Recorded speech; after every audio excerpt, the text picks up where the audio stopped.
غوث اعظم کے زمانے میں کہ گویا تھا. آج تو لوگ بزرگوں کے نام پہ ساز رنگ کی محفلیں سجاتے ہیں نا. گویا تھا غوث اعظم کے زمانے میں, گانے گاتا تھا. تو غوث اعظم اسے سمجھاتے تھے کہ یہ طریقہ درست نہیں. اور ہمارے زمانے میں جس کی ہاں میں لاؤ وہ راضی رہتا ہے, اور کسی بات پہ ٹوک دو تو فوراً ناراض. ہمارے زمانے کے اندر یہ ماحول ہے کہ جہاں آپ نے کسی بندے کو کہا کہ تو غلط ہے, یا کسی کو جس جگہ ڈانٹا اس جگہ یہاں تو مداری بن کے وقت گزارنا پڑتا ہے. جو آئے اس کے اشاروں پہ ناچو تو لوگ ٹھیک ہے. ہم چاہتے پتہ کیا ہے کہ صوفی صاحب ہوں, پیر صاحب ہوں, تو وہ نا ہمارے سامنے ہمارے اشاروں پہ چلیں. حضور غوث پاک رضی اللہ تعالیٰ عنہ گویا گایا کرتا تھا. غوث اعظم منع کرتے, فرماتے طریقہ ٹھیک نہیں, بات چیز سے وہ مخالفت کرنے لگ گیا.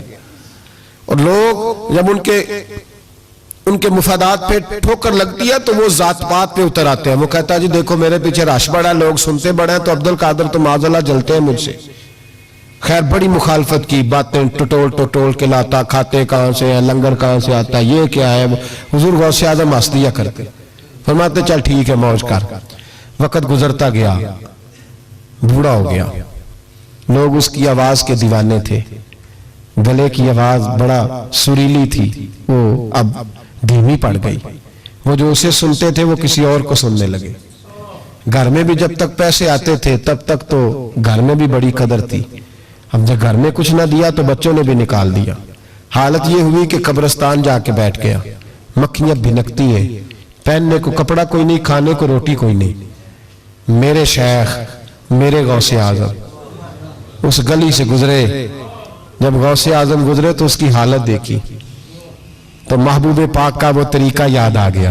سلام اس پر کہ جس نے دشمنوں کو بھی کبائیں دی, سلام اس پر کہ جس نے گالیاں سن کر دعائیں دی. تو حضور غوث اعظم گھر گئے, غلام کو بلایا, فرمایا 100 دینار لے جا, اس گویے کو دیا. بتانا نہ کس نے بھیجے, دے کے لوٹ آنا.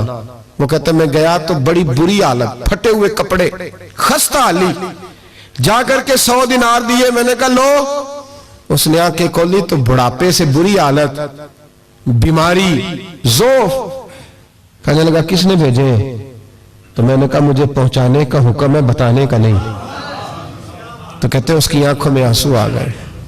کہنے لگا میں بھی سارے بغداد کو جانتا ہوں, مجھے پتا ہے اس حالت پہ اگر مجھ پہ کوئی کرم کر سکتا ہے تو وہ عبد القادر جیلانی ہے.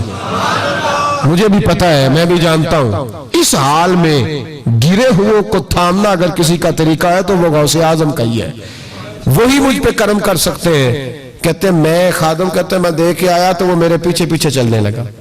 حضور غوث اعظم پڑھا رہے تھے تو سامنے آ کے کھڑا ہو گیا.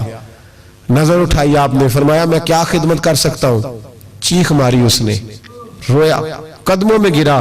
لگا عبد القادر تو میرے نبی کا سچا وارث ہے, تو سچا وارث ہے نبی پاک صلی اللہ علیہ وسلم کا. میں ساری زندگی مخالفت کرتا رہا اور جب میرا کوئی نہ بنا تو میرا بن گیا. اب مجھے بتا کہ اس بڑھاپے میں توبہ کروں تو اللہ قبول کر لے گا؟ تو غوث اعظم فرمانے لگے تو سچے دل سے توبہ کر, اللہ تیری توبہ بھی قبول فرمائے گا اور تجھے اپنے نیک بندوں میں شامل بھی فرمائے گا. شرط یہ ہے کہ سچے دل سے کر, اخلاق کے لیے آئے, کردار کے لیے آئے, تربیت کے لیے آئے. ان لوگوں نے اپنے عمل سے ڈھیروں لوگوں کی زندگیاں بدلی. غوث اعظم مزدوروں کی طرح دین کا کام کرتے تھے.